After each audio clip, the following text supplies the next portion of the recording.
History is full of moments that make us question everything we thought we knew, times when the line between fact and fiction blurs so completely that even the sharpest minds are left baffled. Imagine believing in something for decades, only to discover it was all an elaborate lie. That's the power of historical hoaxes. They don't just fool the public, they rewrite our understanding of the past, bending reality to fit a story someone wanted us to believe. And here's the thing, no one is immune. Scholars, scientists, even entire governments have fallen for these deceptions, sometimes for centuries. Today, we're diving into 25 of the most infamous hoaxes ever pulled off, cases so convincing they reshaped history itself. Think about the last time you heard a story that seemed too extraordinary to be true. Now imagine that story was accepted as fact for generations, woven into textbooks, taught in classrooms, and celebrated as truth. That's the eerie magic of a well-crafted hoax. It preys on our desire to believe in the extraordinary, to uncover hidden secrets, or sometimes to confirm what we already want to be real. From fabricated artifacts to entire civilizations that never existed, these deceptions reveal just how fragile our grasp on history can be, and what's even more fascinating. Many of these hoaxes weren't exposed by experts, but by ordinary people who asked the right questions at the right time. So why do these lies endure? Why do they captivate us long after they've been debunked? Because they're more than just tricks, they're mirrors reflecting our deepest biases, fears, and hopes. Every hoax tells two stories, the one it invented and the one about the people who fell for it. As we unravel these 25 astonishing cases, you'll start to see the patterns, the moments when skepticism should have won but didn't. You'll meet the masterminds behind these schemes, some seeking fame, others fortune, and a few who just wanted to prove how easily we're fooled. By the end, you won't just know these hoaxes, you'll understand how they worked, why they succeeded, and how you might have been fooled too. Ready to test your detective skills? Let's begin. The year was 1912 when a discovery in the small English village of Piltdown sent shockwaves through the scientific community. Workers digging in a gravel pit unearthed what appeared to be the holy grail of paleontology, a fossilized skull that seemed to bridge the gap between apes and humans. With its human-like cranium and an ape-like jaw, this so-called Piltdown Man was hailed as the definitive proof of Darwin's theory of evolution. Newspapers splashed the story across front pages, scientists celebrated it as the missing link, and for decades textbooks treated it as fact. But beneath the excitement lay a deception so cunning it would take over 40 years to unravel. What made the Piltdown Man so convincing? At the time, experts were desperate to find evidence of human evolution in Britain, and this fossil fit their expectations perfectly. The skull's human characteristics suggested intelligence, while the ape-like jaw reinforced the connection to our primitive ancestors. But in the 1950s, advanced dating techniques revealed the horrifying truth. The skull was a medieval human, the jaw came from an orangutan, and the teeth had been deliberately filed down to mimic a transitional form. Someone had planted the bones, staining them with chemicals to make them appear ancient. The deception was meticulous, betraying a deep understanding of what scientists hoped to find. The fallout was catastrophic. Careers built on studying the Piltdown Man crumbled overnight, and the field of paleontology suffered a blow to its credibility. Worse still, the hoax diverted attention from legitimate discoveries, delaying our understanding of human evolution. But perhaps the most chilling question remains unanswered: who was behind it? Suspects range from amateur archaeologist Charles Dawson, who first presented the find, to even renowned scientists of the era. Some believe it was a prank gone too far. Others think it was an attempt to claim British superiority in evolutionary science.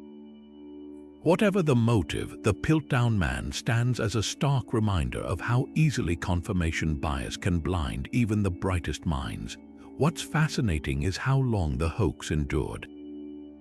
For over 4 decades, skeptics were dismissed as contrarians, their doubts overshadowed by the eagerness to believe. It wasn't until science advanced enough to expose the fraud that the truth came out. And that's the real lesson here, not just about the dangers of forgery, but about the human desire to see what we want to see. The Piltdown Man wasn't just a fake fossil. It was a mirror held up to the scientific community, revealing how ambition and national pride can cloud judgment. Even today, it serves as a cautionary tale, reminding us that extraordinary claims require extraordinary evidence, and sometimes the greatest mysteries aren't buried in the ground but hidden in our own biases. The Piltdown hoax wasn't just a scientific scandal, it was a whodunit with a cast of characters as intriguing as the fossil itself. At the center stood Charles Dawson, the amateur archaeologist who discovered the bones and relentlessly promoted their significance. A respected local figure with a knack for finding unusual artifacts, Dawson had a track record that raised eyebrows in hindsight. Earlier finds of his, like the so-called Hastings rarities, a collection of supposedly rare medieval pottery later exposed as fakes, hinted at a pattern. But was he acting alone? Some researchers point to his close ties to Arthur Smith Woodward, the esteemed paleontologist who authenticated the Piltdown bones with near-reverential enthusiasm. Woodward's eagerness to champion the discovery suggests either gullibility or something more calculated, a desire to cement his legacy by attaching his name to a groundbreaking find. Then there's the wild card, Arthur Conan Doyle, creator of Sherlock Holmes and a man obsessed with the paranormal. Doyle lived just miles from Piltdown, had connections to Dawson, and was known to spar with scientists over his spiritualist beliefs. Some speculate the hoax was his elaborate revenge, planting a fake fossil to expose the arrogance of mainstream science. The timing is suspicious. Doyle's novel, The Lost World, featuring fabricated prehistoric evidence, published the same year as the Piltdown discovery. But was he clever enough to forge the bones so convincingly? The plot thickens when you consider the rivalries of early 20th century science. Britain was desperate to claim its own missing link after Germany's Neanderthal discoveries and France's Cro-Magnon finds dominated headlines. National pride may have blinded experts to red flags. Others suggest Jesuit priest and scientist Teilhard de Chardin, who worked at the dig site, might have played a role, either as a prank or to challenge scientific dogma. What's undeniable is how the hoax exploited the era's biases. Scientists expected a fossil with a human-like brain and ape-like jaw, so that's exactly what they were given. The forger, whoever it was, knew precisely how to tickle their ambitions, and that's the real tragedy. Piltdown didn't just waste decades of research. It showed how easily science can be hijacked by the very human cravings for prestige, patriotism, and the thrill of being right. Even today, the shadow of Piltdown lingers, a warning that the greatest threats to truth aren't always lies, but the stories we're all too eager to believe. While the Piltdown Man had scientists chasing ghosts in England, across the Atlantic, an even more audacious hoax was captivating 19th-century America, one that didn't just fool experts, but entire crowds who paid to gawk at it in disbelief. In October 1869, workers digging a well behind a barn in Cardiff, New York, struck something massive. As they brushed away the dirt, a 10-foot-tall stone figure emerged, its twisted limbs frozen in a silent scream.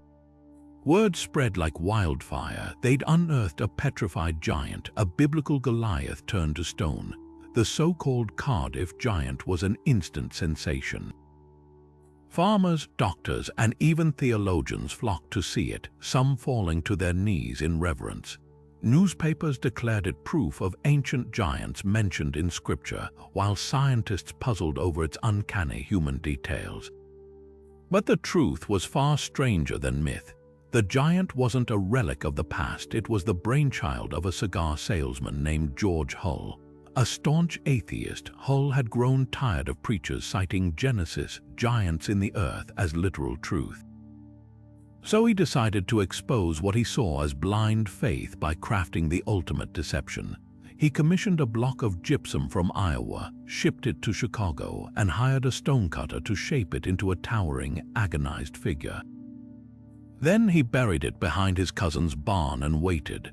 What made the Cardiff Giant so irresistible, part of its genius lay in its imperfections. The figure's pockmarks and weathered texture gave it an eerie authenticity, while its contorted posture suggested a death throes. Hull even soaked it in acid and hammered it with needles to mimic paws, but the real masterstroke was psychology. By letting audiences discover the giant themselves, he tapped into their desire to believe in the extraordinary. And when skeptics emerged, Hull had an answer for everything. Geologists who noted the stone's freshness were dismissed after all, who could say how petrification really worked. Enter P.T. Barnum, the legendary showman who smelled profit in the chaos.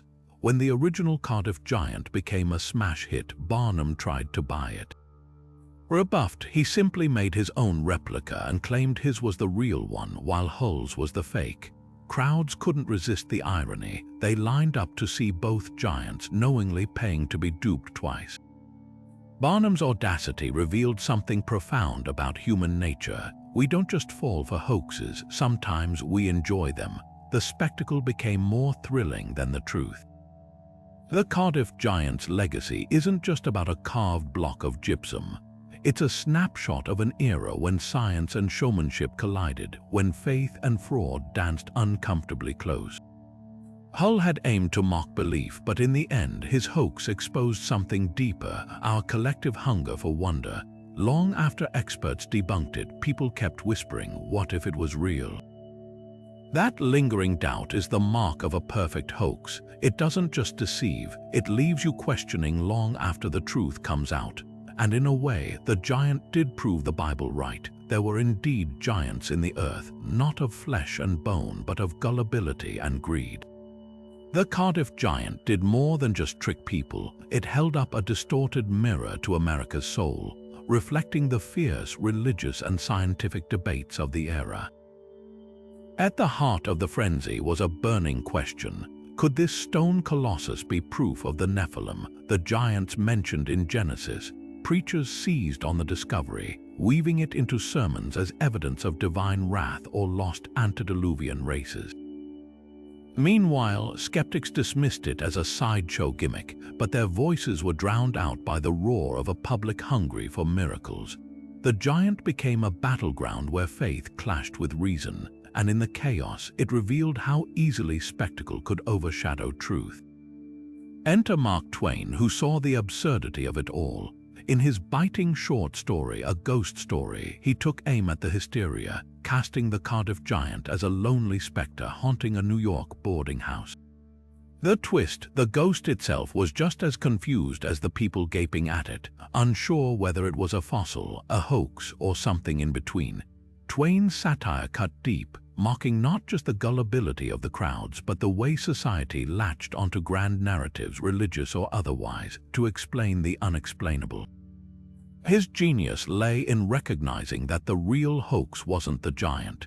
It was the human tendency to dress up our fears and desires as facts. The giant's cultural resonance went beyond theology. It tapped into a post-Civil War America desperate for distraction and wonder. For a few cents, anyone could stand before the towering figure and feel a thrill, whether of holy awe or sneaking suspicion. It democratized doubt and belief in equal measure, and when P.T. Barnum hijacked the phenomenon with his replica, he didn't just exploit the hoax, he exposed a darker truth. The public didn't care which giant was real. They craved the experience of wonder even if they knew it was manufactured. The Cardiff Giant became less about proving scripture and more about the theater of belief, where the line between fraud and entertainment blurred beyond recognition. In the end, the giant's legacy isn't just a cautionary tale about credulity.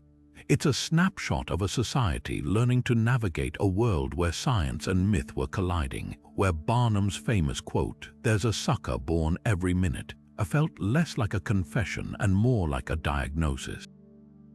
The hoax thrived because it gave people permission to choose their reality long before the term fake news entered the lexicon, and that's why it endures not as a historical footnote but as a prototype for every viral deception that followed.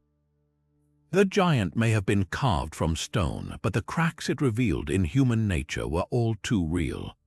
In the smoky salons of 18th century Europe, where aristocrats marveled at clockwork birds and mechanical fountains, one invention stood out as a true wonder: a life-sized automaton dressed in Ottoman robes and turban, sitting before a chessboard with eerie precision. This was the Turk, a machine that could not only play chess but defeat kings, generals, and even the sharpest minds of the Enlightenment, from Empress Maria Theresa to Napoleon Bonaparte, who notoriously lost to it in a fit of rage. The Turk became the must-see attraction of its age.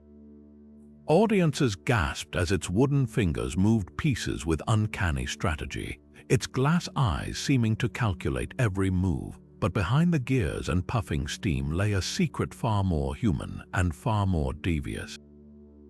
The Turk's creator, Wolfgang von Kempelen, was a Hungarian inventor with a flair for theater. When he first unveiled the automaton in 1770, he played the role of humble showman, insisting the machine was pure mechanics. He'd even open its cabinet doors before each match, revealing a labyrinth of gears and levers, as if to say, "See, no tricks here," but the truth was hiding in plain sight. The Turk's genius wasn't circuits or cogs. It was a chess master tucked inside a sliding seat, using magnets and a mirrored system to track the board. The cabinet's interior was a masterpiece of misdirection, with compartments that shifted to conceal the human player during inspections. What made the hoax so enduring was its timing. Europe was obsessed with the idea of mechanical men, a fascination fueled by the Industrial Revolution's promise of machines replacing human labor. The Turk played into that anxiety, blurring the line between man and invention. Even Benjamin Franklin, no stranger to scientific innovation, was reportedly unnerved after losing to it in Paris. Skeptics abounded, but Kempelen and later owner Johann Maelzel leaned into the mystery, touring the automaton for decades and letting rumors fuel its legend. Edgar Allan Poe, ever the detective, penned an essay dissecting the hoax, correctly guessing the hidden operator. Yet the Turk kept its secrets, outlasting its critics through sheer audacity. The Turk's legacy isn't just about a hidden chess player. It's a window into an era when technology felt like magic, and humans were both thrilled and terrified by what they couldn't understand. Kempelen didn't just fool people, he exposed their willingness to believe in the impossible, and in a way, the Turk was prophetic. Today, as we marvel at artificial intelligence that can compose music or diagnose diseases, we're left with the same question audiences asked 2 centuries ago. Is the brilliance real, or is there still a human hand guiding the machine? The Turk's greatest trick wasn't winning chess matches, it was revealing how little we've changed. In the summer of 1917, in the quiet English village of Cottingley, 2 cousins, 9-year-old Francis Griffiths and 16-year-old Elsie Wright, claimed to have done the impossible. They had photographed fairies, not the blurry, half-glimpsed shadows of folklore, but clear, winged creatures dancing in the sunlight beside a brook. The pictures, taken with Elsie's father's Midge camera, showed Frances smiling as delicate, gauzy winged figures fluttered around her. When the girls presented the photos as proof of their encounters, even Elsie's skeptical father couldn't explain them. But it wasn't just family who were captivated. These images would go on to fool one of the most famous minds of the era, Sir Arthur Conan Doyle, creator of Sherlock Holmes. Doyle, a devoted spiritualist grieving his son's death in World War I, was desperate for evidence of life beyond the material world. When a friend showed him the Cottingley photos, he seized on them as definitive proof of the supernatural. He wrote passionately about the images in the Strand magazine, declaring them authentic despite mounting skepticism. Experts scrutinized the photos, but the girls' insistence and Doyle's fervent advocacy kept doubt at bay. The fairies' delicate, lifelike poses defied easy explanation, and without modern forensic tools, even seasoned photographers were stumped. The hoax thrived because it fed into a post-war hunger for magic, a longing to believe that wonder still existed amid the trenches and trauma. The truth, when it finally came, was almost as enchanting as the lie. Decades later, in the 1980s, the elderly cousins admitted the fairies were cardboard cutouts, copied from a popular children's book and held in place with hatpins. Elsie, an artistically gifted teenager, had drawn them herself, yet even their confession carried a curious footnote. Frances maintained that while the fifth and final photo was staged, she had seen real fairies that summer. The hoax endured not just because of Doyle's influence, but because people wanted it to be true. In an age of industrialization and war, the idea of hidden, delicate spirits offered comfort, a reminder that mystery could still flourish in the modern world. What makes the Cottingley Fairies so enduring isn't just the audacity of the deception, but the collision of innocence and longing behind it. The girls never intended their prank to spiral into an international sensation.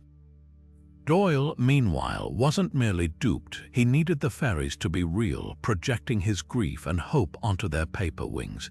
The photos became a Rorschach test for belief, revealing how easily we project our desires onto ambiguity. Even today, the images hold a strange power, not as evidence of fairies, but as artifacts of a time when the line between fact and fantasy felt tantalizingly thin. The real magic of Cottingley wasn't in the pictures, it was in the world's willingness to suspend disbelief, to choose, just for a moment, the wonder over the truth. In April 1983, the German magazine Stern dropped a bombshell. 62 volumes of Adolf Hitler's personal diaries had been discovered, miraculously preserved in an East German farmhouse. The diaries promised unprecedented insight into the dictator's private thoughts, his doubts, his rages, even his feelings about Eva Braun. Stern had paid nearly 10 million Deutschmarks for the trove, and soon media giants like Newsweek and the London Sunday Times clamored for serial rights. The world held its breath. Historians, journalists, and even handwriting experts initially authenticated the journals. But within weeks, the entire saga unraveled in spectacular fashion, exposing not just a forgery, but the dangerous allure of sensational history. The man behind the hoax was Konrad Kujau, a small-time con artist with a knack for mimicry. For years, he'd peddled Nazi memorabilia, some real, most fake, to collectors obsessed with the Third Reich. But the diaries were his masterpiece. Using cheap notebooks and modern ink, Kujau painstakingly copied Hitler's handwriting from known samples, weaving mundane details with fabricated confessions. He even aged the paper with tea stains, betting correctly that buyers would overlook forensic scrutiny in their eagerness to own a piece of history. The plot thickened when Stern's star reporter, Gerd Heidemann, became the diary's chief champion. Heidemann, a veteran journalist with a fascination for Nazi-era secrets, funneled Stern's money to Kujau while pocketing chunks for himself. Together, they exploited the media's hunger for a scoop, banking on the assumption that no one would dare question such a high-stakes revelation. The cracks appeared almost immediately. British historian Hugh Trevor Roper, initially convinced of the diary's authenticity, grew suspicious when he noticed glaring historical inaccuracies, Hitler referencing events he couldn't have known about or using phrases utterly out of character. Then came the forensic tests. Swiss experts found the paper contained a bleaching agent not used until after the war, and the ink, modern, with traces of a chemical that wouldn't exist for decades after Hitler's death. The clincher, some pages were literally falling apart, disintegrating in a way aged paper never would. The so-called diaries were less than 10 years old. What's chilling isn't just how easily the media was duped, but why. The frenzy around the diaries revealed a collective craving for Hitler's inner world, a desire to humanize or demonize him further, to crack open the enigma of evil. Publishers weren't just buying documents, they were buying a narrative, one so seductive they ignored every red flag. Even after the forgery was exposed, some readers clung to the fantasy, insisting the diaries felt real. That's the power of a great hoax. It doesn't just lie to you, it tells you the story you're already desperate to believe. And in the case of the Hitler Diaries, the story was far more revealing about the world that bought it than the man they were meant to expose.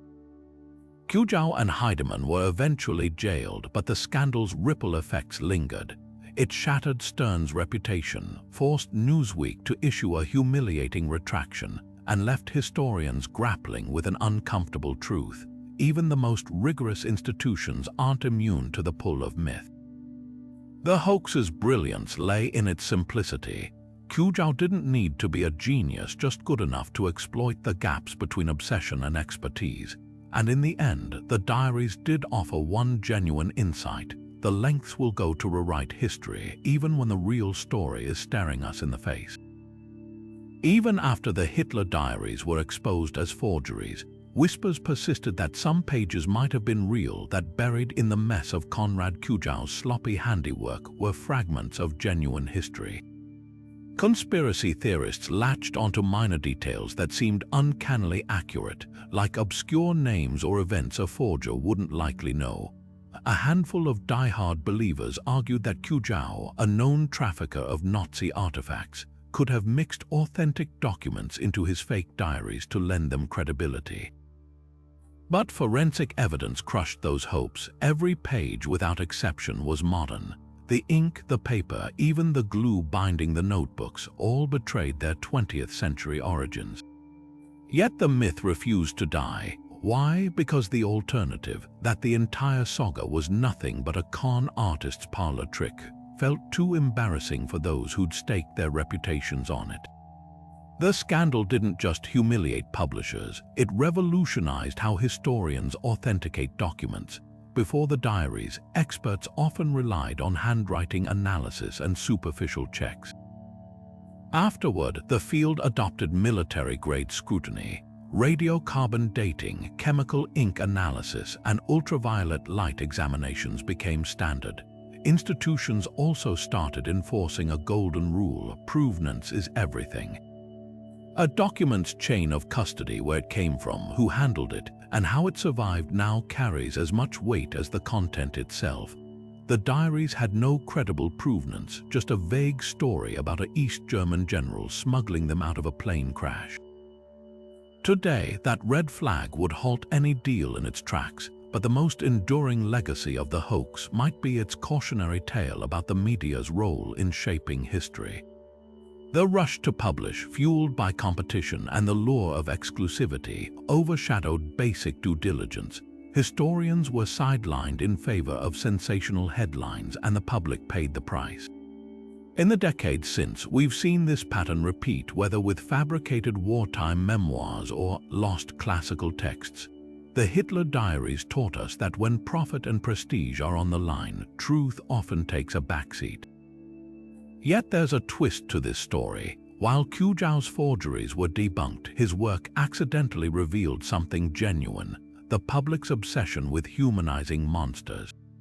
The diaries promised a window into Hitler's mind, a chance to dissect his psyche like a lab specimen.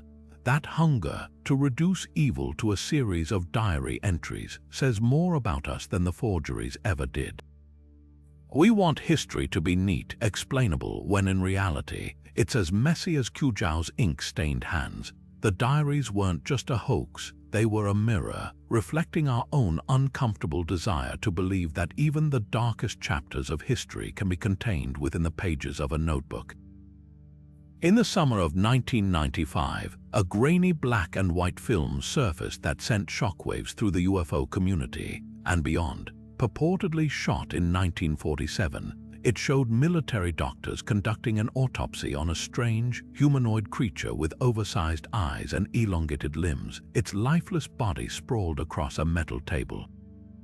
The footage, marketed as Alien Autopsy, fact or fiction, claimed to document the secret dissection of an extraterrestrial recovered from the infamous Roswell crash.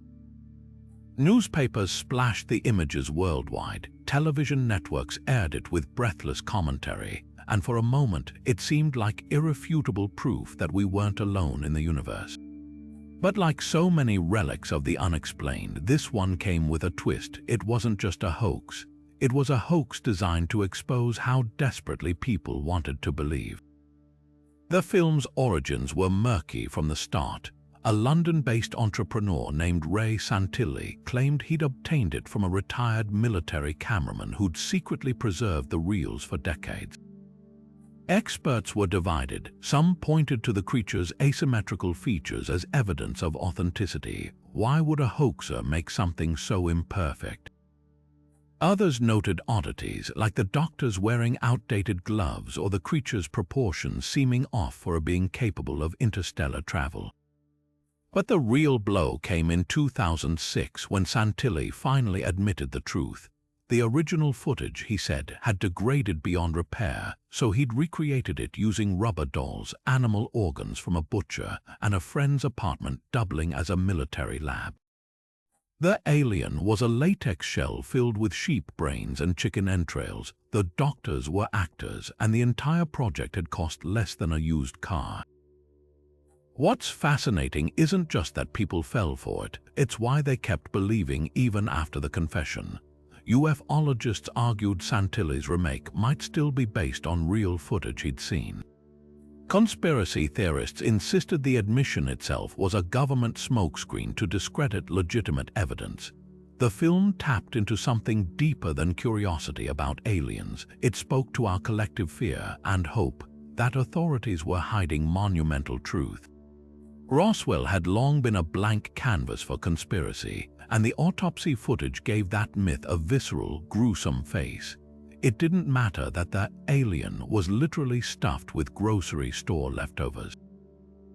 The idea of it felt real, and for many, that was enough. Santilli's hoax also revealed how easily nostalgia and aesthetic lend credibility. The film's scratches, jumps, and muted audio felt authentically old, mimicking the style of mid-century government reels.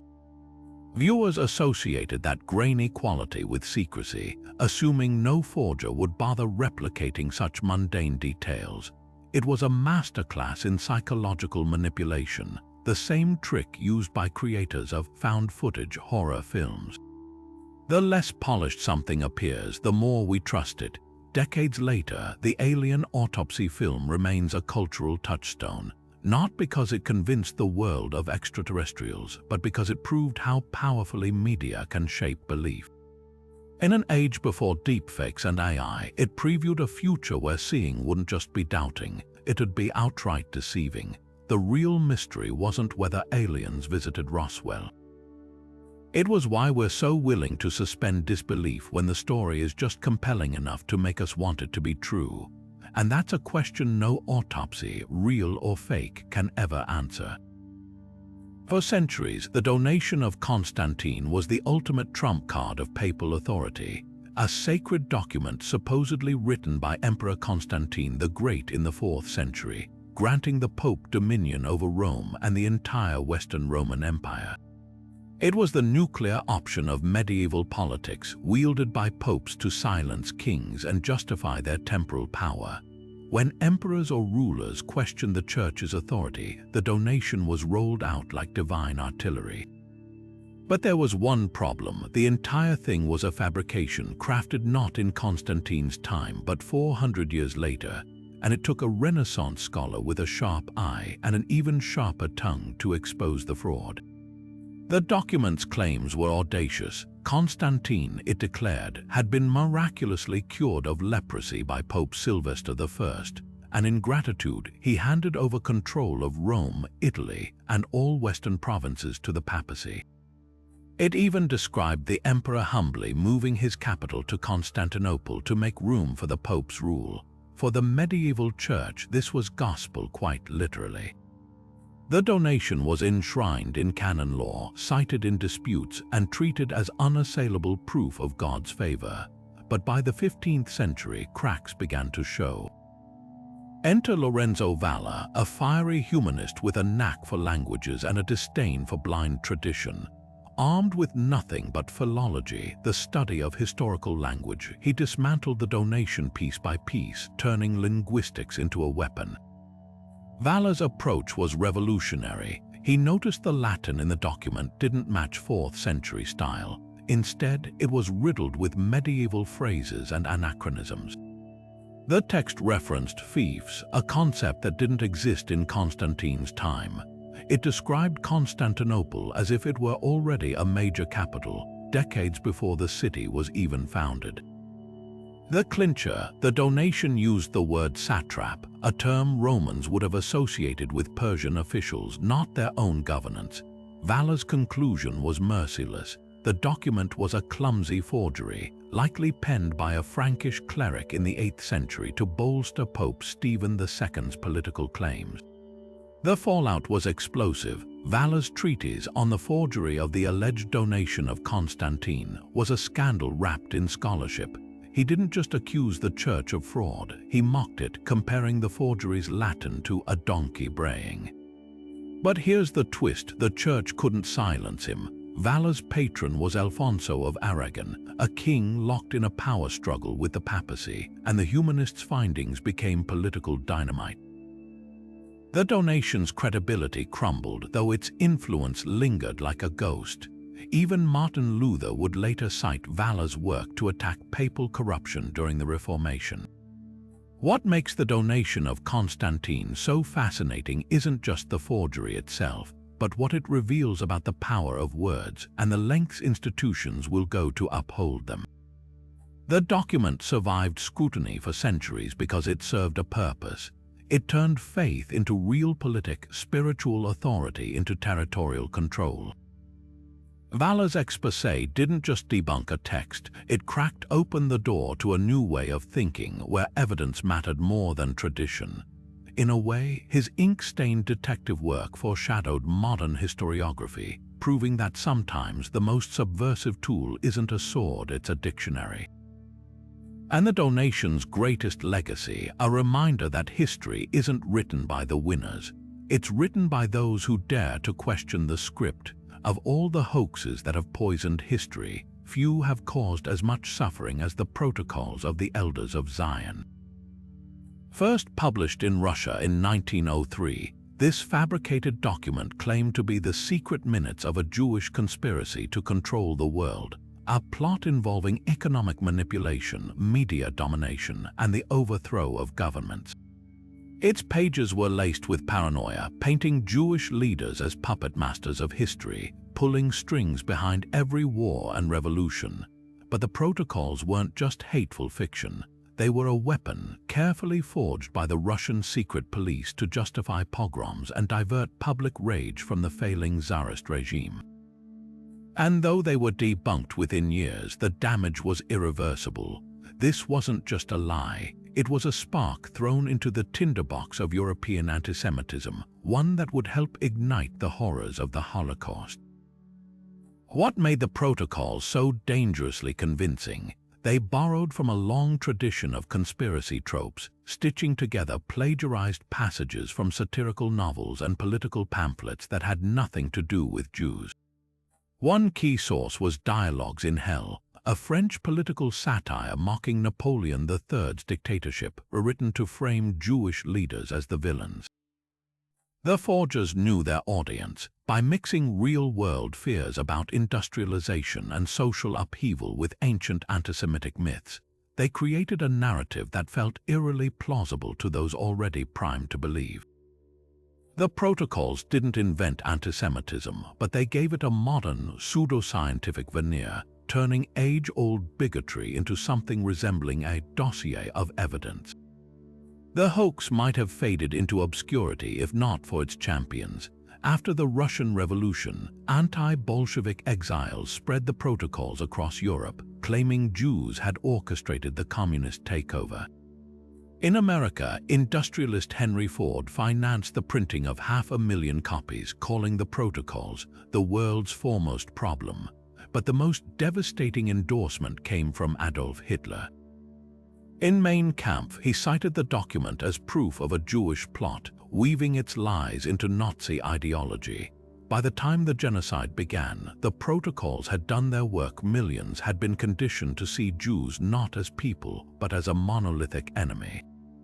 The tragedy of the protocols isn't just their falsity, but their endurance. Despite being exposed as a forgery in 1921 by the Times of London, and later by courts in Switzerland and South Africa, they are still circulated today from Middle Eastern media to extremist websites. Their longevity reveals a grim truth. A lie doesn't need to be believable to be believed. It just needs to align with what people already fear. And in that, the protocols were a perfect hoax, not because they fooled everyone, but because they didn't need to. They only had to fool the right ones. In the smoky drawing rooms of 18th century London, where aristocrats debated literature over claret and candlelight, a teenage bookseller's apprentice named William Henry Ireland dropped a bombshell. He'd discovered a treasure trove of Shakespearean relics, personal letters, legal contracts, even an entirely unknown play titled Vortigern and Rowena, all allegedly penned by the bard himself. The literary world erupted. Here was the holy grail of English literature, fresh words from the greatest writer in history, untouched for centuries. Scholars swooned, theaters clamored to stage the lost play, and newspapers hailed it as the cultural event of the age.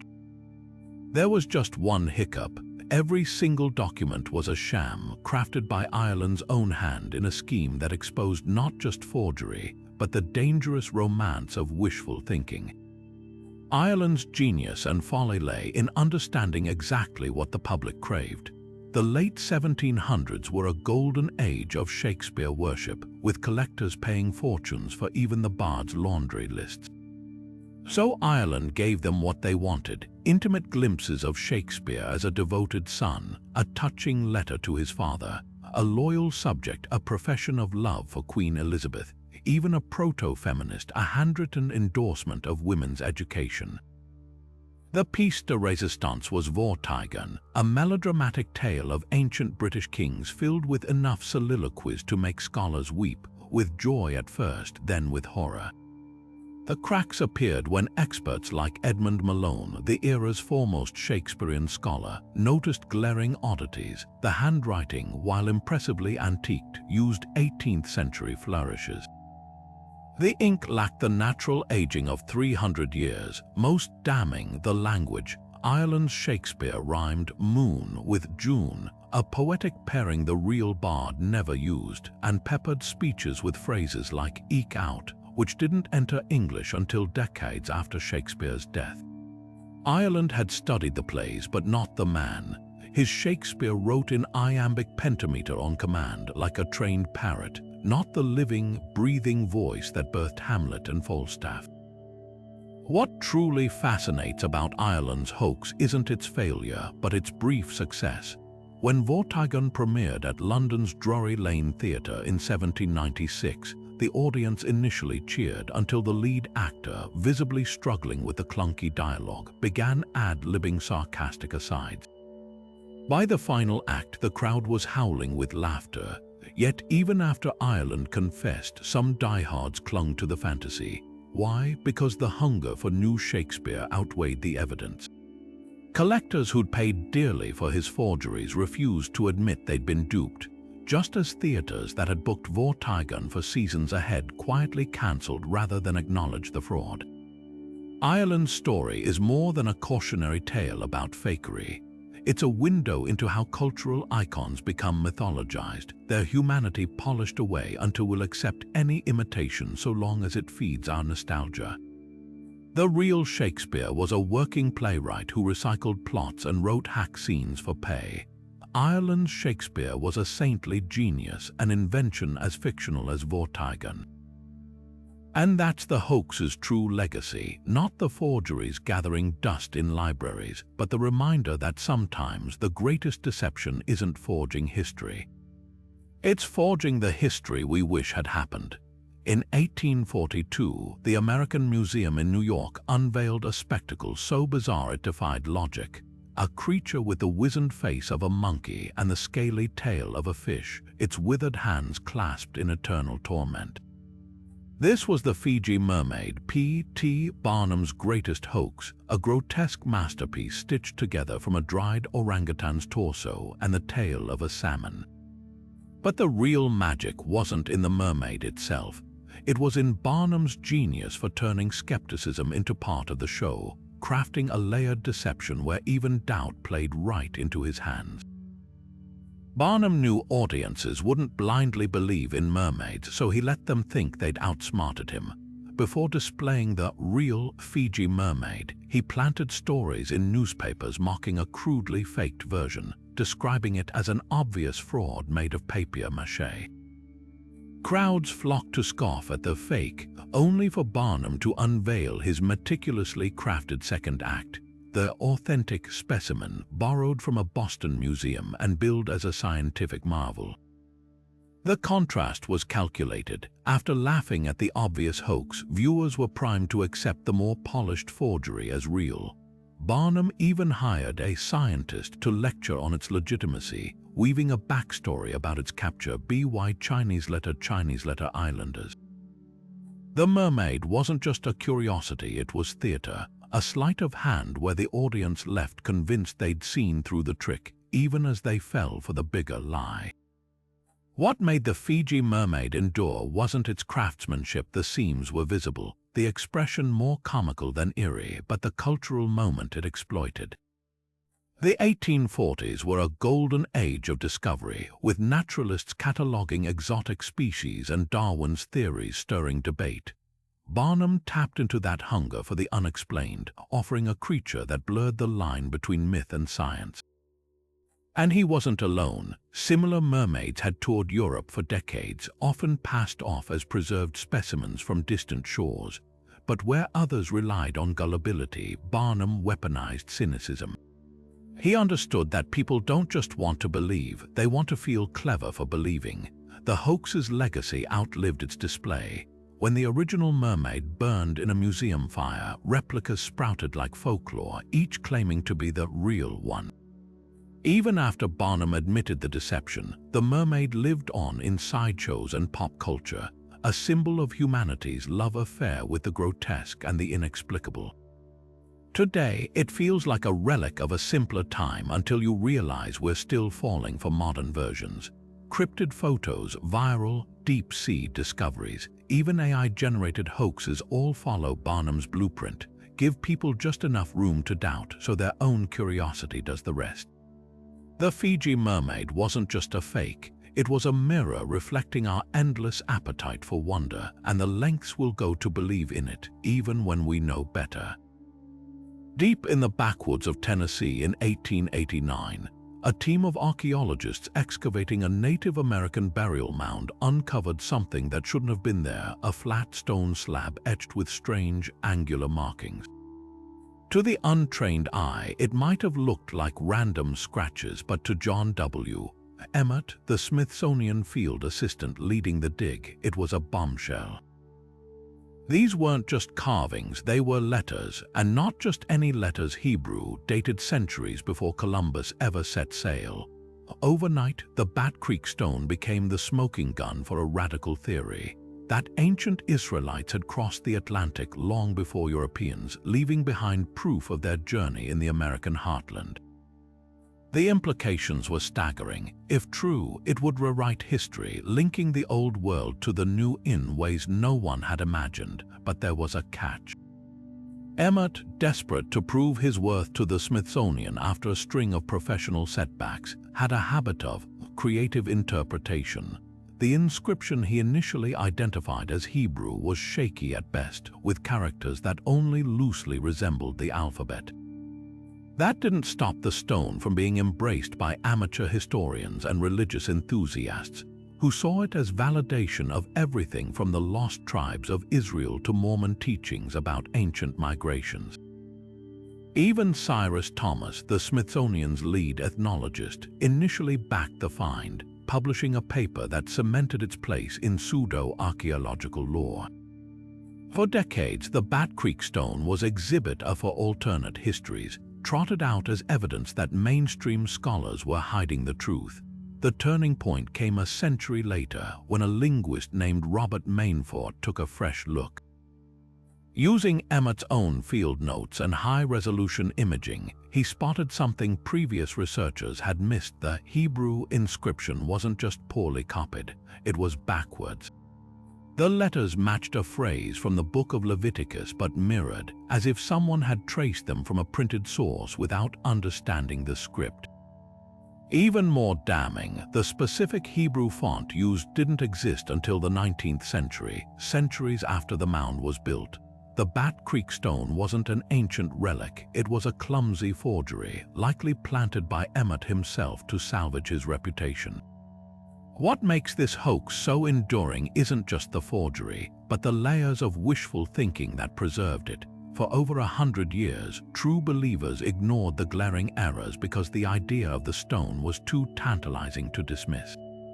It wasn't until 2001, when the Smithsonian finally removed it from display, that the official narrative shifted. Yet even now, you'll find the Bat Creek stone cited in fringe literature, a testament to how badly we want history to surprise us. The real lesson here isn't about a faked inscription, it's about the stories we're willing to believe when they promise to unravel the past's deepest mysteries. And sometimes the only thing buried in those ancient mounds is our own desperation for the truth to be more extraordinary than it really is.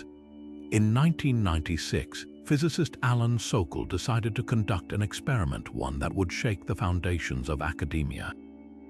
He submitted a paper titled Transgressing the Boundaries towards a transformative hermeneutics of quantum gravity to social text, a prestigious cultural studies journal. The article was a masterpiece of jargon-filled nonsense, weaving together postmodern buzzwords, pseudoscientific claims, and outright gibberish. It argued that quantum gravity was a social construct, that physical reality was a linguistic illusion, and that science needed to be liberated from the constraints of empirical evidence. To Sokal's amusement and the journal's embarrassment, the paper was not only accepted but published as a serious contribution to postmodern thought. The prank, now known as the Sokal Affair, was more than just a gotcha moment. It was a carefully aimed missile at what Sokal saw as a troubling trend in academia: the erosion of intellectual rigor in favor of fashionable but empty theorizing.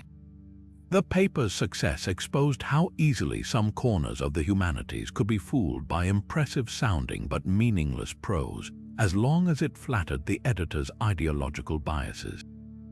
Sokal's hoax wasn't just about mocking postmodernism, it was about demanding accountability, forcing scholars to ask why they had accepted something so obviously absurd. The fallout was explosive. Supporters of postmodernism accused Sokal of bad faith, arguing that he had misrepresented their field by submitting a deliberately incoherent paper. Others, however, saw it as a wake-up call. The affair sparked fierce debates about the role of objectivity in scholarship, the dangers of academic insularity, and whether some theoretical frameworks had become so detached from reality that they could no longer distinguish sense from nonsense. Even decades later, the Sokal Affair remains a cultural touchstone, cited whenever discussions about academic standards, peer review, or the misuse of scientific concepts in the humanities flare up. What makes this hoax so enduring isn't just the audacity of the deception, but the questions it forces us to confront. How much of what we consider scholarship is built on solid ground, and how much is just clever wordplay masquerading as insight? The Sokal Affair didn't just expose lax editorial standards, it revealed how easily intellectual movements can become echo chambers where the price of entry is not clarity or truth, but adherence to a particular style of thinking. And in that sense, the real hoax wasn't Sokal's paper. It was the system that failed to recognize it for what it was. In the dense jungles of the Philippines in 1971, an astounding discovery made headlines worldwide: a small tribe called the Tassidae, living in complete isolation from modern civilization. According to initial reports, these people had no knowledge of agriculture, wore only leaf loincloths, and used stone tools, making them a textbook example of a Stone Age society untouched by time. Journalists and anthropologists rushed to document this living fossil culture, captivated by their peaceful, primitive way of life. The Tassidae became a global sensation, a symbol of humanity's lost innocence, celebrated in documentaries and hailed as proof that hunter-gatherer societies still existed in the 20th century. But beneath this romanticized narrative lay a far more complicated and controversial truth. The first red flag emerged when journalists noticed inconsistencies in the Tassidae's behavior. Despite supposedly living in isolation, they showed no fear of outsiders, and their cave dwellings looked suspiciously staged. Then came the shocking revelation from a Filipino journalist named Joey Lozano, who discovered that the Tassidae were actually local farmers from nearby villages, coached to perform as primitive tribespeople. The mastermind behind the hoax, Manuel Elizalde, a high-ranking government official with close ties to the Marcos regime. Elizalde had orchestrated the entire spectacle, dressing the villagers in leaves, teaching them to act as if they'd never seen modern tools, and even restricting access to the tribe to control the narrative. His motives were a mix of personal vanity, political maneuvering, and Cold War-era anthropology's obsession with untainted cultures. What made the Tassidae hoax so persuasive was how perfectly it fit Western expectations. Anthropologists at the time were deeply invested in the idea of noble savages, cultures supposedly free from the corruptions of modernity, living in harmony with nature. The Tassidae offered a convenient fantasy, a living rebuttal to the complexities of industrialization and war. Even after the fraud was exposed, some scholars clung to the myth, arguing that the tribe's origins didn't negate their cultural significance. The controversy exposed a deeper issue in anthropology, the field's tendency to project its own ideals onto the people it studied, often ignoring their real histories and agency in favor of a more picturesque story. The Tassidae case also revealed how easily science could become entangled with politics. Elizalde used the tribe to promote Marcos' authoritarian regime, presenting the Philippines as a protector of indigenous heritage while silencing dissent. The government declared the Tassidae's forest a protected reserve, barring investigators who questioned the narrative. It was a stark reminder that the search for pristine cultures often served powerful interests, whether academic, political, or commercial. Today, the Tassidae remain a cautionary tale about the dangers of exoticizing other societies. Their story wasn't just a hoax, it was a collision of Cold War idealism, academic ambition, and government propaganda. The real Tassidae, actual people with their own lives and struggles, were reduced to props in someone else's narrative. And that's the most troubling lesson of all. Sometimes, the greatest deception isn't fooling the world into believing a lie, but convincing it to ignore the truth right in front of its eyes. In the quiet fields of Minnesota in 1898, a farmer named Olof Oman stumbled upon a slab of gray stone tangled in the roots of an aspen tree, a discovery that would ignite a century-long debate. Carved into its surface were strange, angular symbols that looked nothing like English. To Oman and his neighbors, it was unmistakable. This was runic writing, the kind used by Vikings centuries ago. The Kensington runestone, as it came to be known, seemed to rewrite history, suggesting Norse explorers had reached the American Midwest long before Columbus. But beneath its weathered surface lay a mystery far more contentious than a simple artifact, one tangled in immigrant pride, academic skepticism, and the eternal human hunger for belonging. At first glance, the runestone's inscription was thrilling. It told of a party of 8 Goths and 22 Norwegians who journeyed west from Vinland, the Viking name for Newfoundland, only to meet a tragic end. Dated to the year 1362, it placed Norse explorers deep in North America over a century before Columbus. For Scandinavian immigrants flooding the Midwest at the time, the stone was a revelation.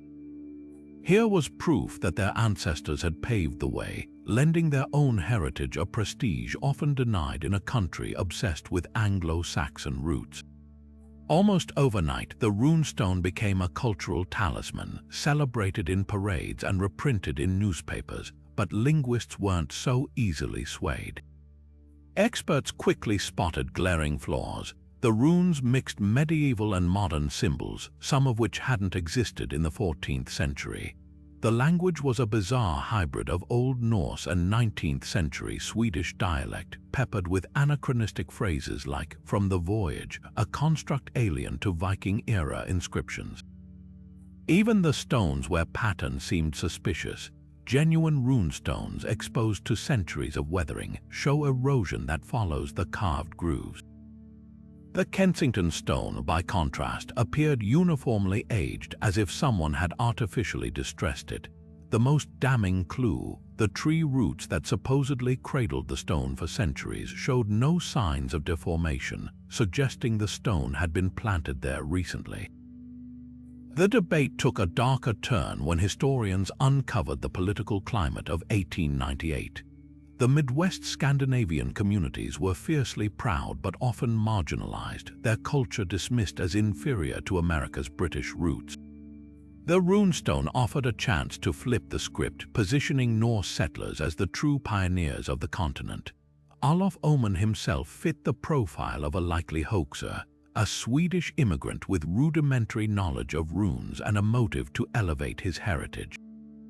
Yet his descendants insisted he lacked the skill to forge such an intricate text, sparking a conspiracy theory that the stone was genuine but suppressed by an academic elite unwilling to challenge Columbus's legacy. Modern science has only deepened the skepticism. Radiocarbon dating of the root's organic material suggests the tree was felled close to the stone's discovery, not centuries earlier. Three-dimensional scans reveal tool marks consistent with 19th century chisels, not Viking-era implements. Most tellingly, no other Norse artifacts have ever been found within thousands of miles of Kensington. No weapons, no settlements, not even a single coin. In Scandinavia, runestones were communal monuments erected in prominent locations. Why would Vikings carve one in rural Minnesota, then leave no other trace? What makes the Kensington runestone so fascinating isn't its authenticity, or lack thereof, but the emotions it continues to stir. For some, it's a symbol of immigrant resilience, a defiant rebuttal to narratives that erase their ancestors' contributions. For others, it's a cautionary tale about how easily nationalism can rewrite history. The stone itself now sits in a museum, its inscription fading, but the questions it raises endure. How much of history is fact, and how much is the stories we tell ourselves to feel rooted in a world that often makes us feel adrift? The runestone may not be a Viking relic, but in its own way, it's just as revealing. A mirror held up to the American dream, where the past is always being rediscovered, reimagined, and sometimes reinvented. Hidden away in a Yale University vault lies a book that has defied comprehension for centuries, the Voynich manuscript. A 200-page puzzle written in an unknown script, brimming with illustrations of plants that don't exist, celestial charts that match no known sky, and nude women bathing in emerald green pools connected by intricate plumbing. Since its discovery in 1912 by rare book dealer Wilfrid Voynich, this 15th century enigma has resisted every attempt at decoding, becoming the ultimate brain teaser for cryptographers, historians, and conspiracy theorists alike. Is it an encrypted alchemy manual, a lost language, or history's most elaborate practical joke? The truth remains as inscrutable as the text itself. What makes the Voynich manuscript so mesmerizing is its sheer defiance of logic.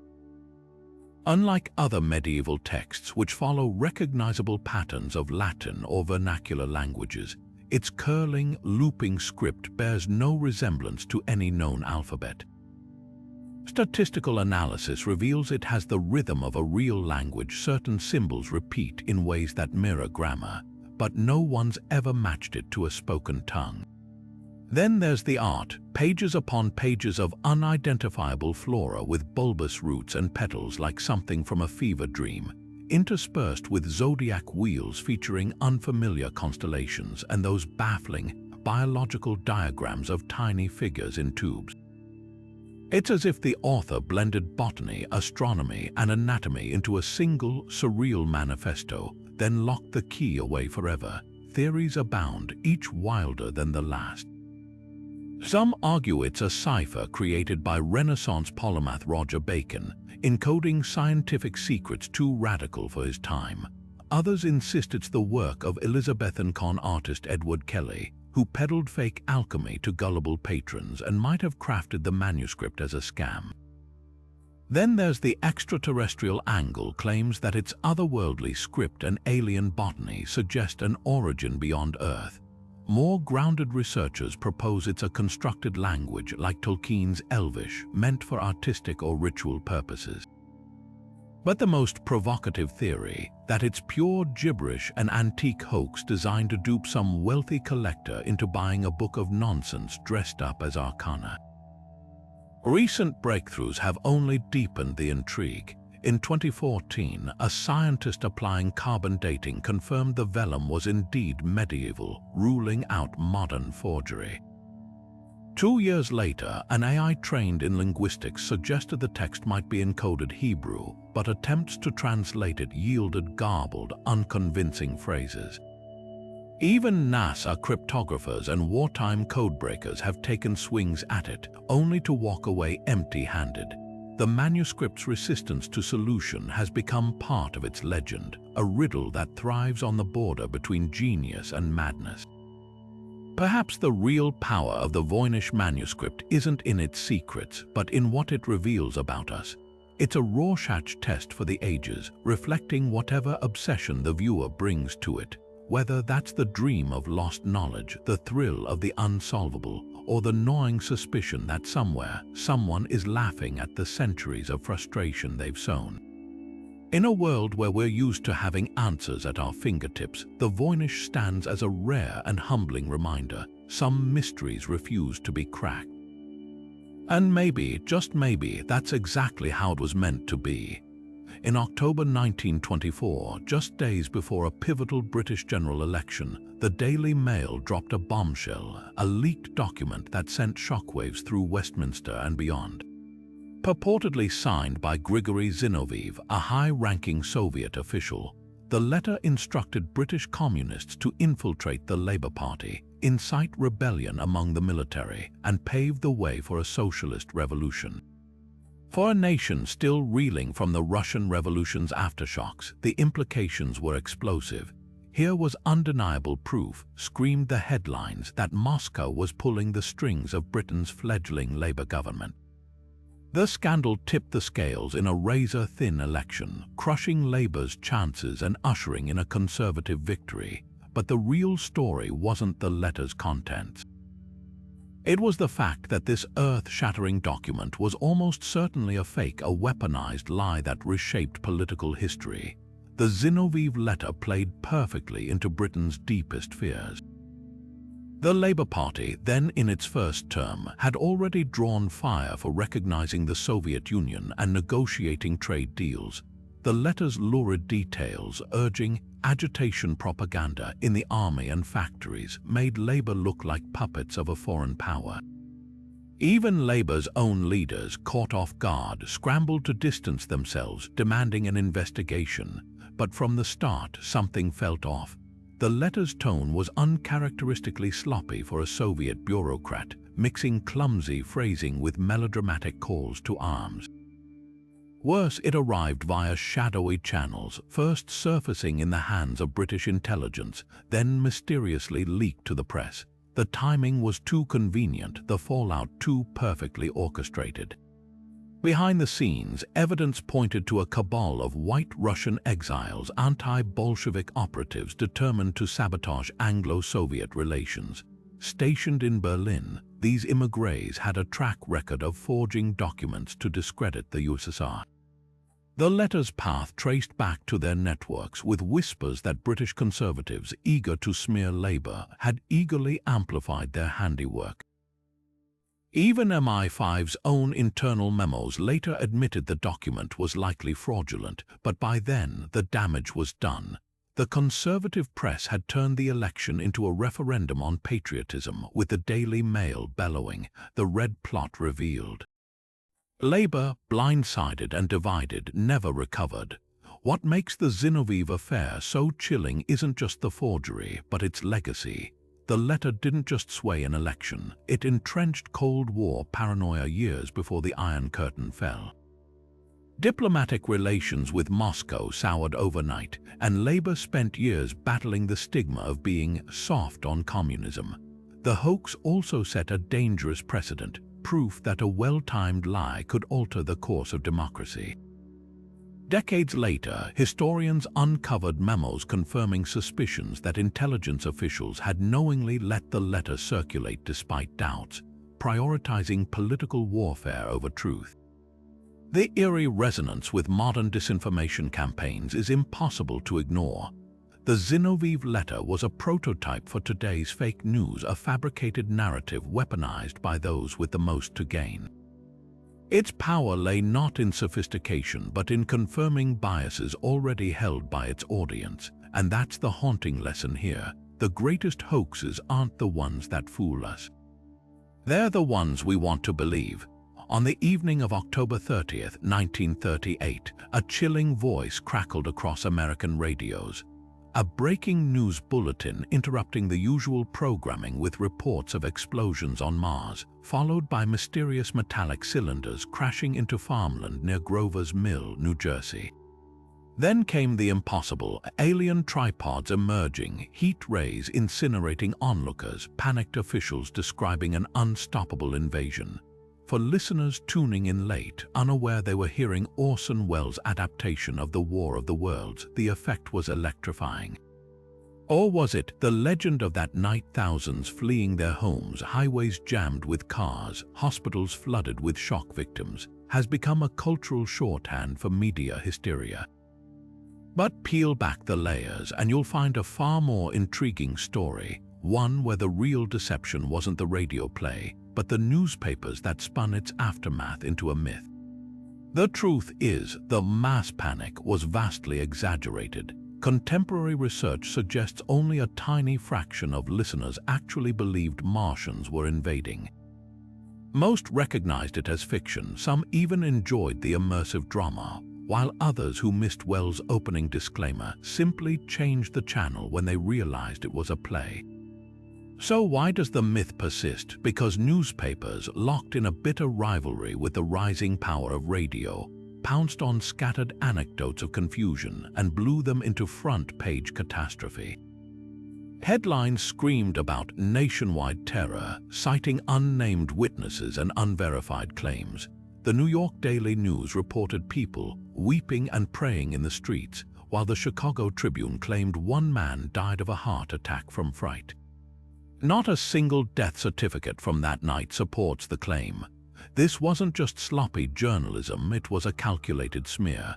Print media had watched radio steal their advertising revenue and audience share, and the War of the Worlds broadcast offered the perfect opportunity to paint the new medium as reckless and dangerous. Editorials demanded government regulation, framing radio as a threat to public order.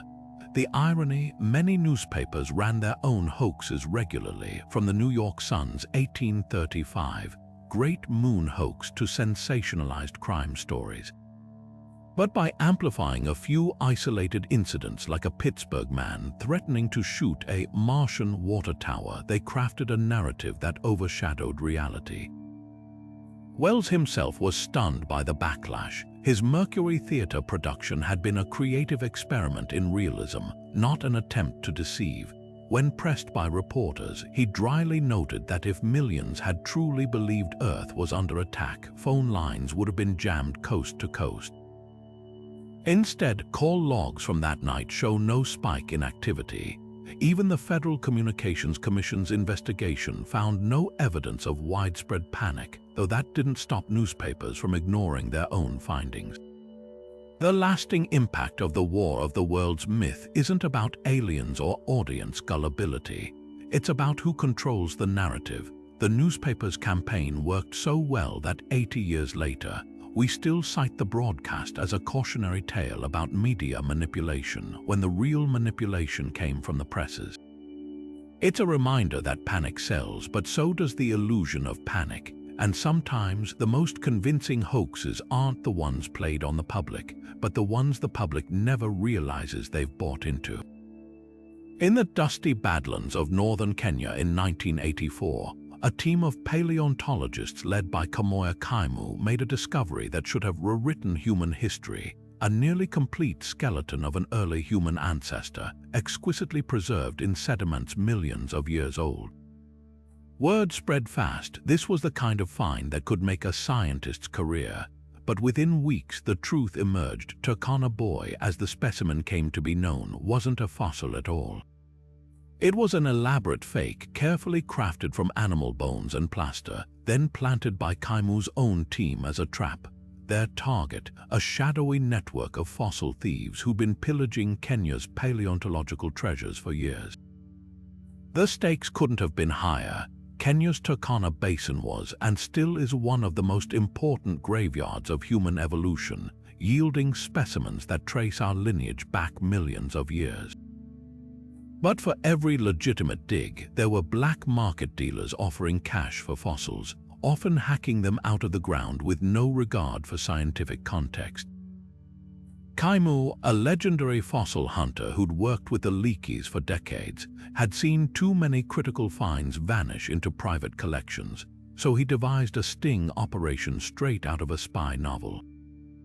His team sculpted a convincing hominid skeleton, complete with tool marks from imaginary early humans, and buried it in a known hotspot for looters. Then they waited. The plan worked flawlessly. Within days, whispers of the discovery reached middlemen, and soon an offer landed from a European collector willing to pay 6 figures for the specimen. Authorities moved in, arresting traffickers and exposing a pipeline that stretched from Nairobi to Zurich, but the operation sparked a firestorm in scientific circles. Was it ethical to deceive, even in service of conservation? Critics argued that faking fossils, no matter the intent, blurred the line between truth and forgery, risking public trust in paleontology. Others countered that desperate times called for creative measures. After all, without drastic action, priceless evidence of human origins might vanish forever. The Turkana boy forgery also revealed an uncomfortable truth about the fossil trade: science's reliance on local knowledge. Kaimu's team succeeded because they understood not just geology, but the human networks surrounding it. They knew which brokers to bait, which rumors would spread, and how the black market valued showy specimens over fragmentary but scientifically vital finds. In that sense, the hoax wasn't just a trap. It was a mirror held up to the biases of looters who chased trophy skeletons while ignoring the less glamorous but far more illuminating fragments nearby.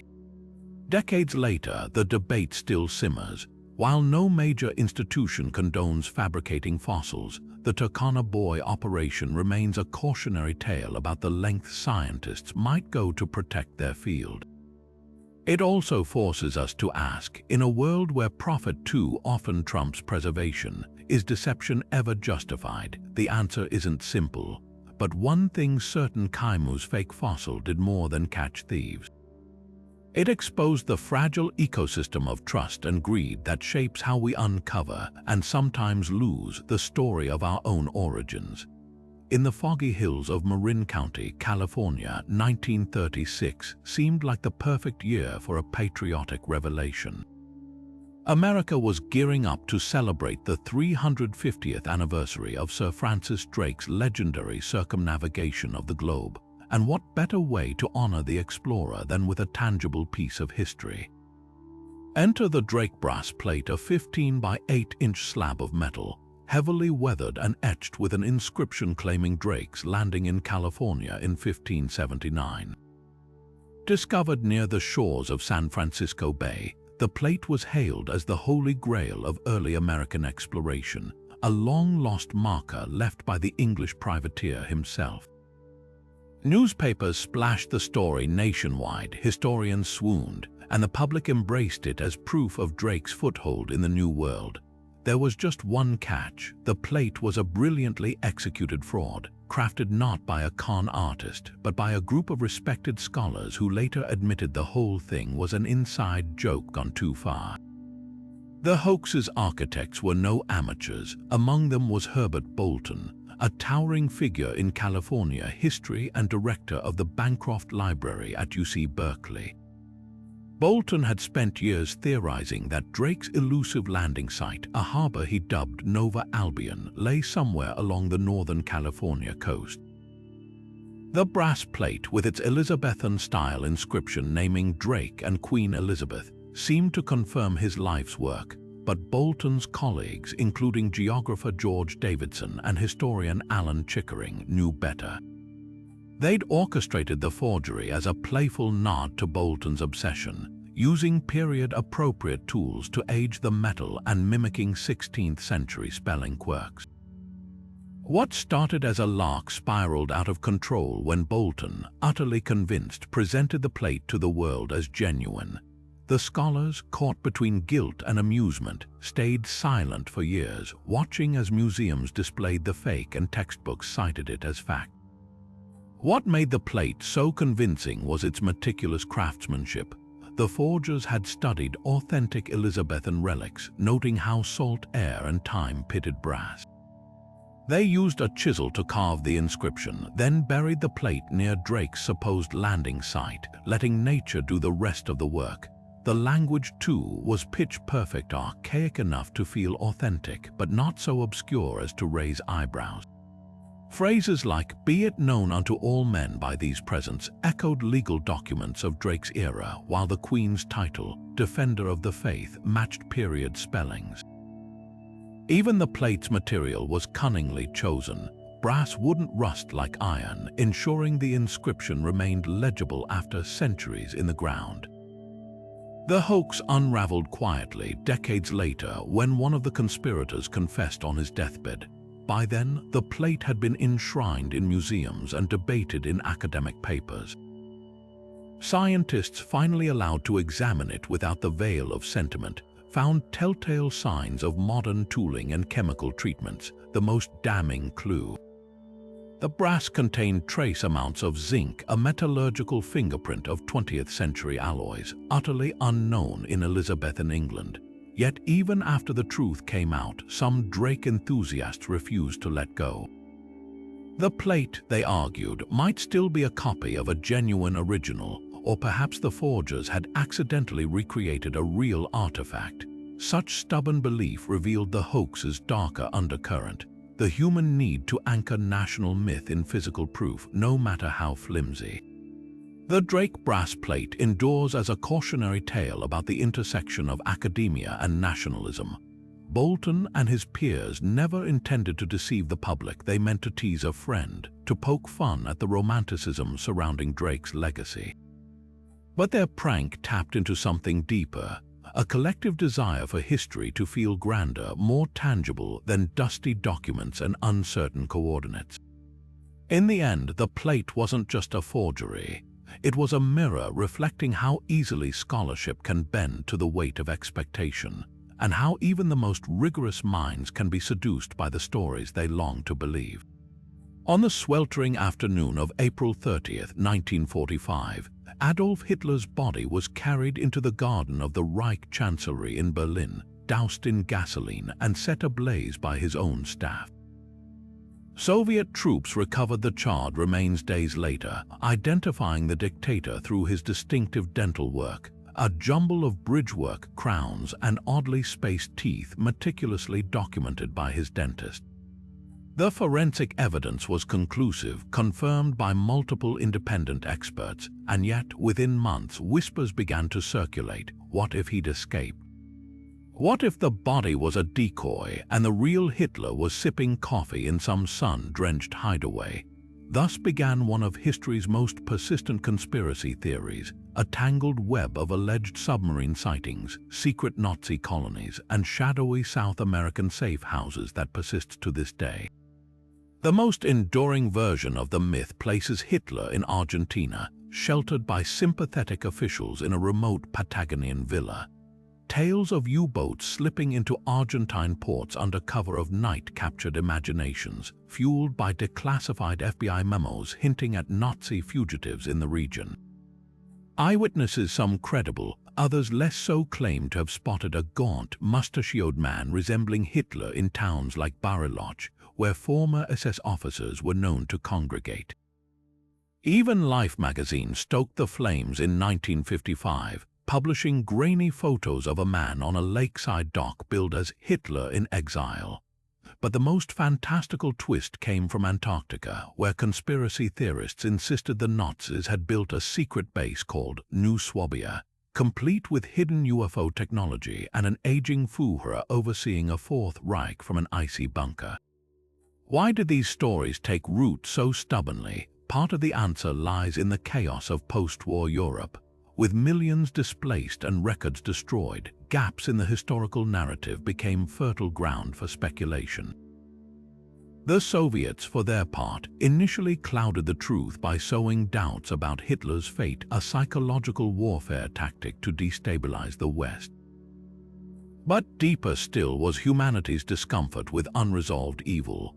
The idea that a figure as monstrous as Hitler could meet such a mundane end, a self-inflicted gunshot in a cramped bunker, felt anticlimactic.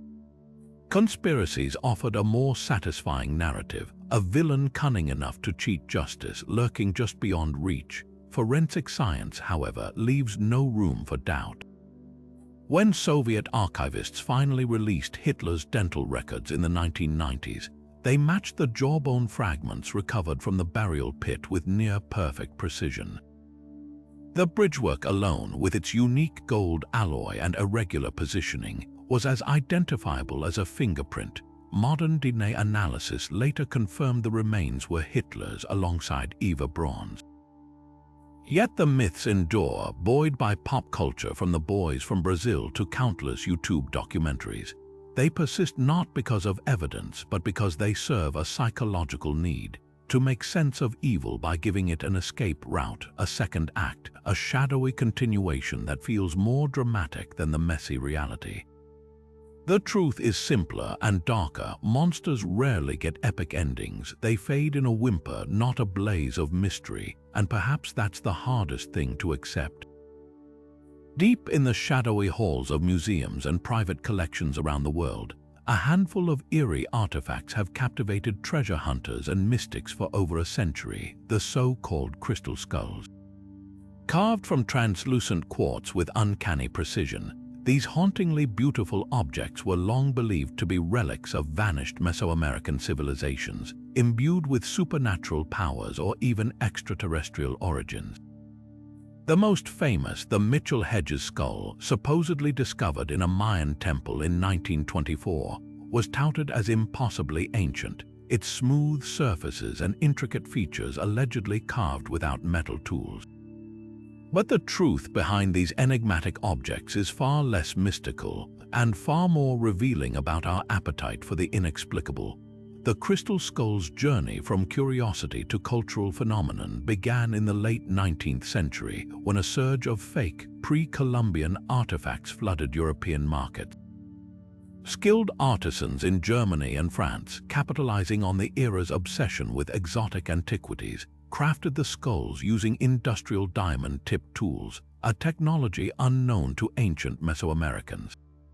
Scientific analysis later exposed telltale marks of modern machinery, while isotopic testing traced the quartz's origins to mines in Madagascar and the Alps, far from any Olmec or Mayan trade routes. Yet even as evidence mounted, the skull's legend grew, fueled by a potent mix of New Age mysticism and Hollywood glamour. Enter Indiana Jones. The skull's Holly would debut in Kingdom of the Crystal Skull 2008, cemented their place in pop culture lore despite the film's tongue-in-cheek alien twist.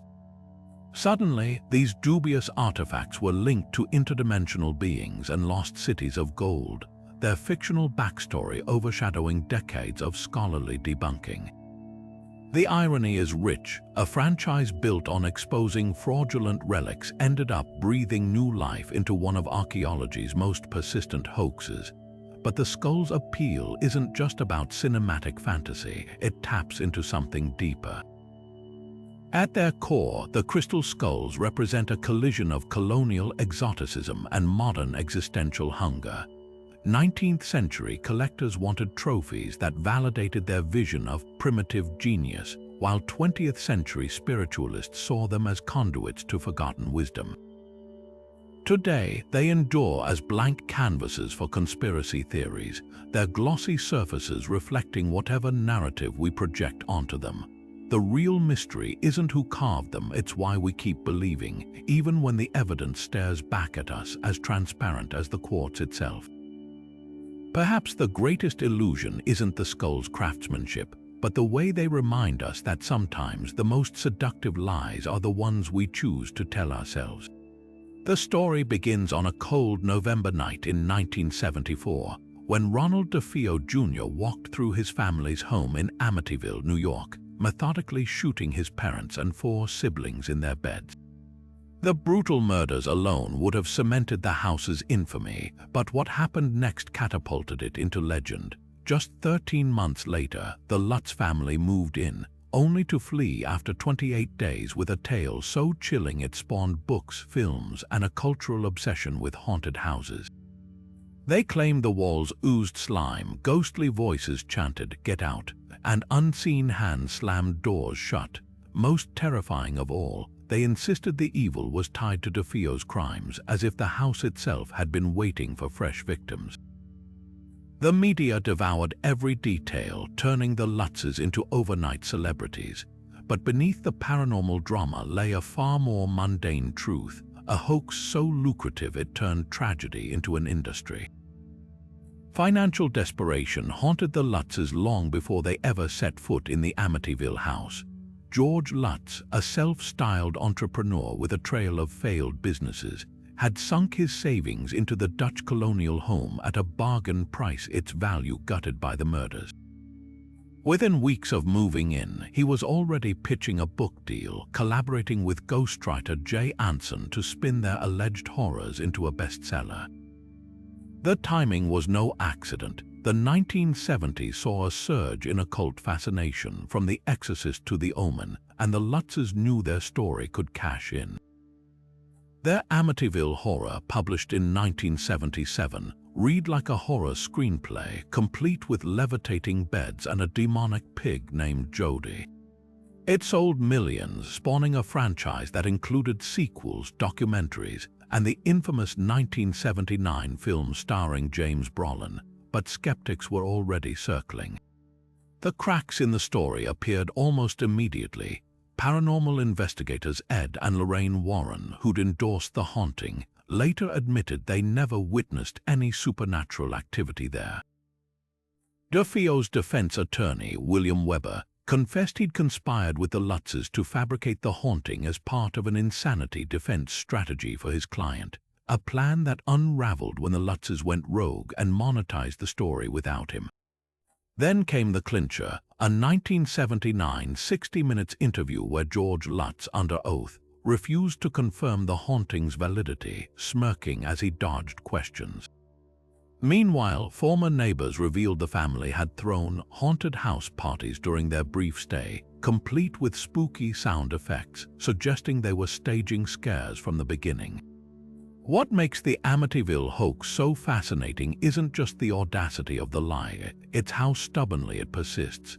Even after lawsuits, debunkings, and the Lutzes' own evasions, the house remains a magnet for ghost hunters and tourists. The real horror here isn't demons or slime-covered walls. It's the way trauma can be repackaged as entertainment, how easily grief transforms into a commodity. The DeFeo murders were real, the suffering was real, but the haunting, that was pure Hollywood. And in the end, the most terrifying thing about Amityville isn't a ghost story. It's the realization that sometimes the monsters aren't in the house, they're the ones counting the profits. On a foggy February morning in 1910, His Imperial Highness Prince Magellan of Abyssinia and his glittering entourage arrived at Weymouth railway station to a reception fit for royalty. Flanked by interpreters in silk robes and gold-embroidered turbans, the prince, actually a young Virginia Woolf in dark makeup and a fake beard, ascended the waiting carriage as naval officers snapped to attention.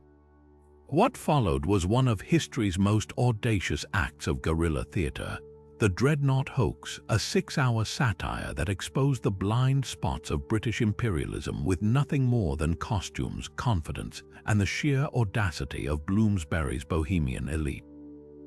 The pranksters, led by Woolf's brother Adrian Stephen and his friend Horace Cole, had spent weeks perfecting their roles. They cribbed Abyssinian phrases from the British Museum Library, stitched homemade royal regalia from spare curtains and brocade, and even forged an official telegram from the Foreign Office to guarantee red carpet treatment. Their target, the HMS Dreadnought, pride of the Royal Navy and symbol of British naval supremacy.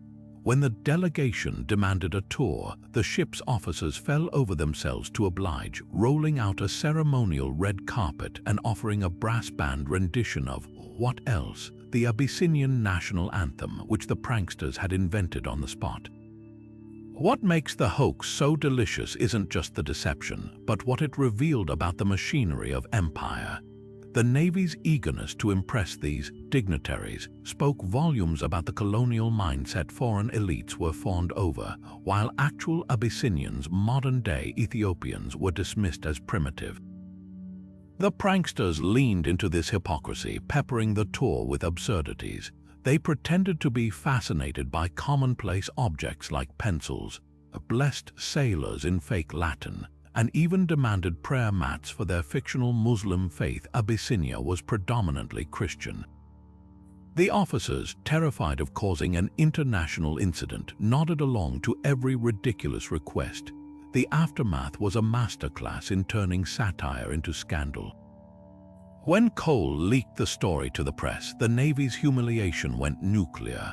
Parliament debated the breach of security. Tabloids splashed the pranksters' photos nationwide, and outraged admirals demanded arrests until lawyers pointed out no laws had been broken. The hoaxers had exploited something far more potent than lax protocols: the unshakable British faith in their own superiority. In an era when imperialism relied on pomp and pageantry to mask its violence, the Dreadnought prank pulled back the curtain, revealing how easily the system could be played by anyone willing to wear the right costume.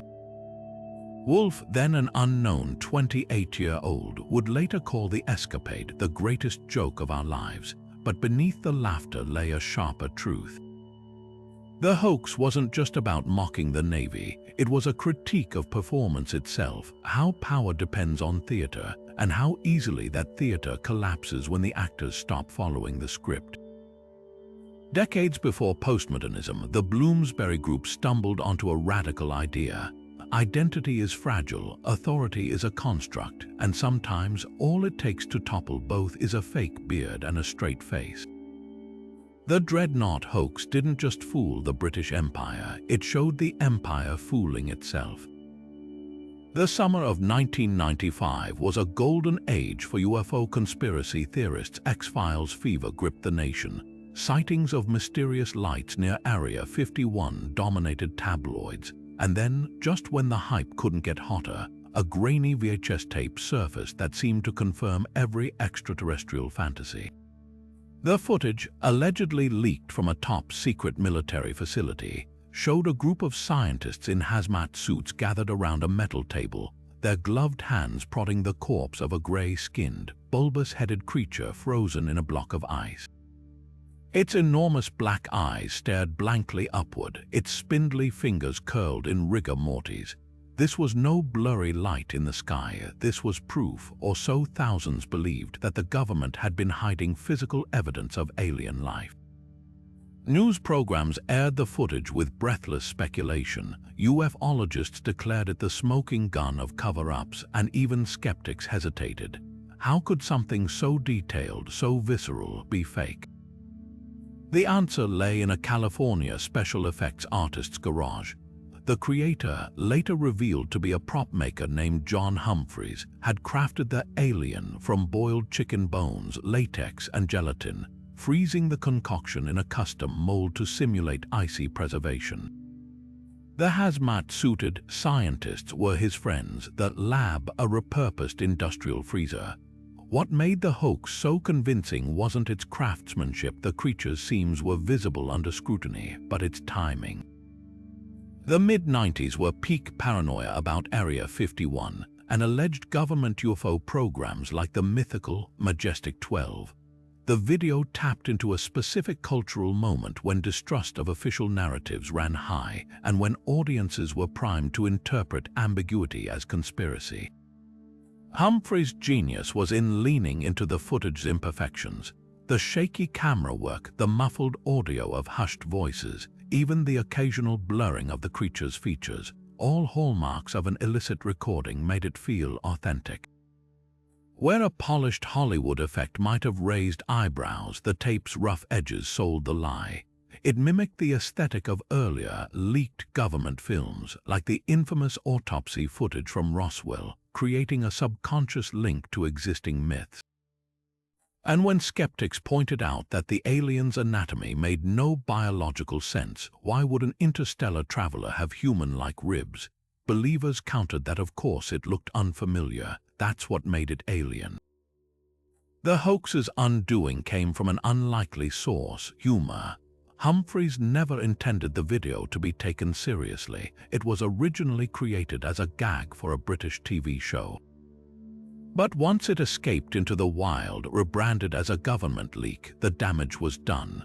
By the time he came forward in the 2000s, the footage had already been enshrined in UFO lore, its fans arguing that even if this version was fake, it must be a recreation of a real incident. That reflexive skepticism, the insistence that any debunking is itself part of the cover-up, reveals the real power of a great hoax. It doesn't just trick people, it rewires their ability to trust. What's fascinating isn't that people fell for a chicken and latex puppet, but how they fell for it. The frozen alien tape didn't rely on cutting-edge effects. It relied on something far more potent: our willingness to fill in the gaps of a story with our own fears and fantasies. In that sense, the real alien wasn't in the ice. It was in the collective imagination of a culture desperate to believe that the truth, whatever it might be, was still out there. Long before inboxes flooded with Nigerian prince scams, Europe's elite were falling for a far more elaborate ruse, one that mixed tragedy, intrigue, and just enough plausibility to empty noble coffers for centuries. Known as the Spanish prisoner scheme, this 16th century con began with a handwritten letter, often sealed with wax and delivered by a trembling messenger. The story was always the same. A wealthy aristocrat, perhaps a duke or a knight, was trapped in a Spanish dungeon, his identity hidden to protect him from political enemies. His fortune locked away, inaccessible without a hefty bribe to corrupt jailers. But here's the twist: the writer claimed to be a loyal servant or fellow prisoner who'd risked everything to smuggle out this plea. For just a small advance fee, the recipient could help free the captive and earn a share of his hidden riches. Of course, the prisoner didn't exist, and the only one trapped was the mark, lured into a web of escalating demands that could bankrupt entire families. The genius of the Spanish prisoner scam lay in its psychological precision. Unlike crude frauds, it preyed on empathy and greed in equal measure. The letters dripped with desperation, weaving elaborate backstories about war, betrayal, and secret inheritances, details tailored to resonate with the recipient's own anxieties or ambitions. A merchant might receive a plea mentioning trade routes held hostage, a clergyman vows of pious gratitude for his charity, and because the correspondence unfolded slowly over months or even years, skepticism gave way to sunk cost fallacy. Each payment was framed as the final hurdle before the fortune's release, right up until the servant vanished with the money. What's chilling is how little the core mechanics have changed in 500 years. Modern phishing emails, from fake lottery wins to stranded traveler pleas, are digital descendants of those inked parchments. The Spanish prisoner's DNA is everywhere. The urgency, the promise of disproportionate reward, even the grammatical quirks designed to weed out skeptics. Yes, 16th century con artists also used awkward phrasing to target the gullible. The real innovation isn't in the scam's structure, but in its scalability.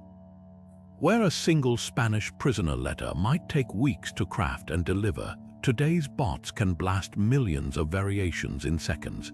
The dungeon has moved online, but the chains are the same. Yet there's a perverse beauty in the scam's longevity. It survives not because we're stupider than our ancestors, but because human nature refuses to evolve. We still want to believe in windfalls, still ache to be the hero of someone's desperate story. The Spanish prisoner letters didn't just fool people, they exposed a timeless truth: the best cons don't hack systems. They hack hope, and as long as that flickers, there'll always be someone ready to pay for the keys to a castle in the air. What makes these hoaxes so compelling isn't just the audacity of the lies, it's how perfectly they exploit our deepest human frailties. Take confirmation bias, that stubborn instinct to embrace whatever aligns with what we already believe. When the Piltdown Man surfaced, scientists desperate to prove human evolution in Britain saw exactly what they wanted to see. The Hitler Diaries thrived because they confirmed Cold War paranoia about Soviet subterfuge, and the Cottingley Fairies, they offered grieving post-war England a glimpse of magic in a world that felt increasingly mechanical. Hoaxes don't succeed by being flawless. They succeed by being just plausible enough to let our biases do the rest. But it's not just individual psychology. The media's role in amplifying these deceptions can't be ignored. From the Daily Mail's breathless coverage of the Zinoviev letter to modern viral deepfakes, sensationalism often outweighs skepticism. The Alien Autopsy tape spread like wildfire because it tapped into 90s UFO mania, and outlets chasing clicks or ratings had no incentive to ask tough questions. Even when hoaxes are debunked, the corrections rarely get the same spotlight. The damage is done, the myth entrenched. It's a cycle as old as the printing press. Lies travel faster when they're salacious, simple, or confirm a pre-existing narrative. That's where the real heroes of this story come in. The historians, scientists, and amateur sleuths who have dedicated their lives to untangling fact from fiction. Think of Lorenzo Valla, the Renaissance scholar who used linguistics to expose the donation of Constantine, or Robert Mainfort, the archaeologist who dismantled the Bat Creek Stone's backward Hebrew. Their work isn't just about setting the record straight, it's a defense against the erosion of truth itself. Because every time a lie passes unchallenged, it becomes harder to dig out. The Piltdown Man set back paleontology for decades. The protocols of the Zion fueled genocidal antisemitism. The stakes are higher than just embarrassment. So what's the antidote? Healthy skepticism paired with curiosity. Question the stories that feel too perfect, the discoveries that arrive too conveniently. Dig into sources, ask who benefits, and most crucially embrace the messiness of real history. The past isn't a tidy narrative of heroes and villains or lost alien civilizations. It's a puzzle with missing pieces, and that's what makes it fascinating. The next time you see a headline claiming to rewrite everything we know, channel your inner detective. The truth is out there, but it rarely comes with a dramatic soundtrack or a viral hashtag. Now, over to you. Which of these hoaxes surprised you the most? Have you ever encountered a modern equivalent? Drop your thoughts in the comments and let's keep the conversation going. After all, the best defense against deception isn't just expertise, it's a community of critical thinkers sharing the clues. Thanks for joining me on this wild ride through history's greatest cons. Stay skeptical, stay curious, and I'll see you in the next video.